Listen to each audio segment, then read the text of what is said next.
Assalamualaikum warahmatullahi wabarakatuh. Hai, perkenalkan nama saya Diastuti dari jurusan Tadis IPS 4A dari YIN Syekh Nurjati Cirebon. Oke, di sini saya akan menjelaskan tentang konsep IPM. Yang pertama ada hakikat ilmu pengetahuan, atau sains, teknologi dan masyarakat. Yang kedua ada sejarah perkembangan ilmu pengetahuan atau sains dan teknologi. Yang ketiga ada pendekatan ilmu pengetahuan atau sains, teknologi masyarakat dalam prinsip pembelajaran. Oke, kita langsung saja lanjut ke materi pertama. Materi pertama yaitu tentang hakikat ilmu pengetahuan atau sains, teknologi, dan masyarakat.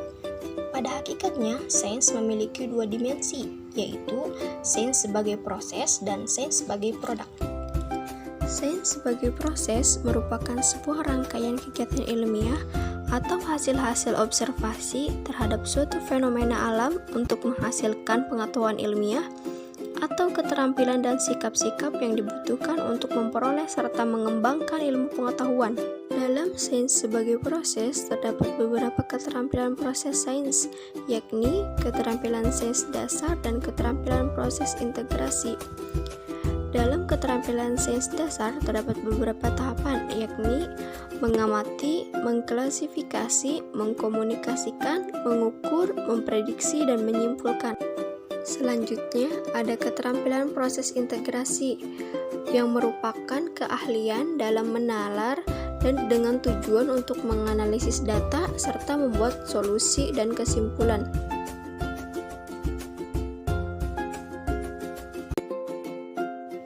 Sementara itu, sains sebagai produk merupakan kumpulan pengetahuan yang meliputi fakta, konsep, prinsip-prinsip, teori, generalisasi, dan hukum-hukum. Sains sebagai produk harus berlandaskan pada fakta yang empiris, teori yang tepat, pengetahuan yang didasarkan pada bukti eksperimental, argumentasi yang logis, serta bersifat objektif. Kenapa sih sains harus bersifat objektif, harus berdasarkan fakta, dan lain sebagainya? Karena pada dasarnya sains itu harus dapat dipertanggungjawabkan kebenarannya secara ilmiah, harus bersifat rasional atau dapat dipercaya oleh akal manusia.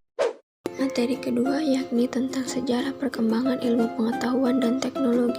Perkembangan ilmu pengetahuan pada zaman dulu berawal dari kegiatan manusia mengamati peristiwa alam seperti pada Mesir yaitu Babilonia dan Yunani.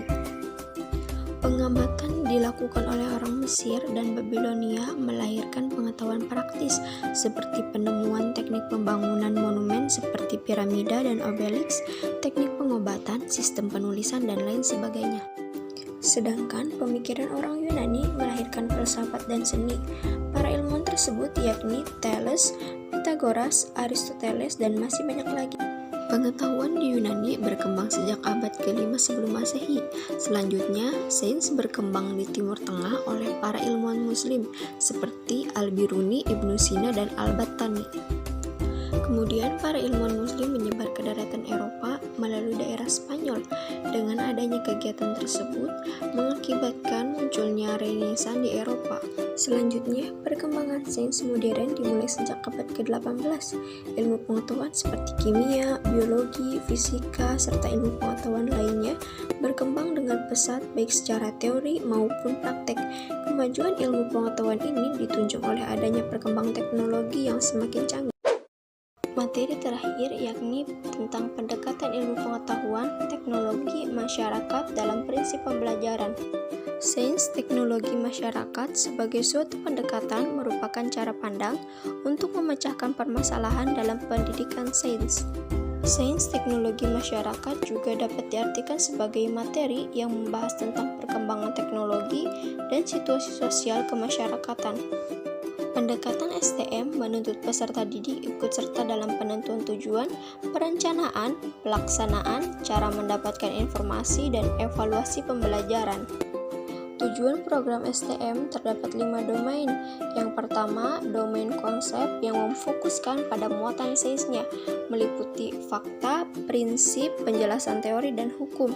Yang kedua, domain proses menekankan pada proses memperoleh pengetahuan oleh para saintis, meliputi keterampilan proses sains.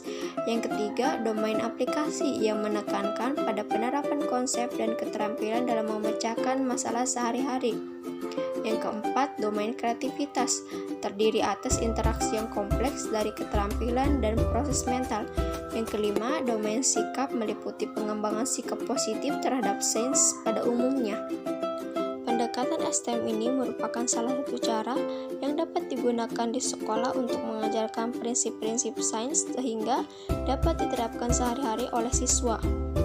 Pendapat tersebut sejalan dengan pendapat King 2009, yakni pendekatan STM merupakan pendekatan interdisipliner dan multikultural. Maksudnya ialah STM ini merupakan pendekatan yang dalam pemecahan masalahnya menggunakan tinjauan berbagai sudut pandang ilmu serumpun yang relevan dan terpadu. Sains dan teknologi memiliki kaitan yang erat dengan masyarakat, khususnya pada pendidikan.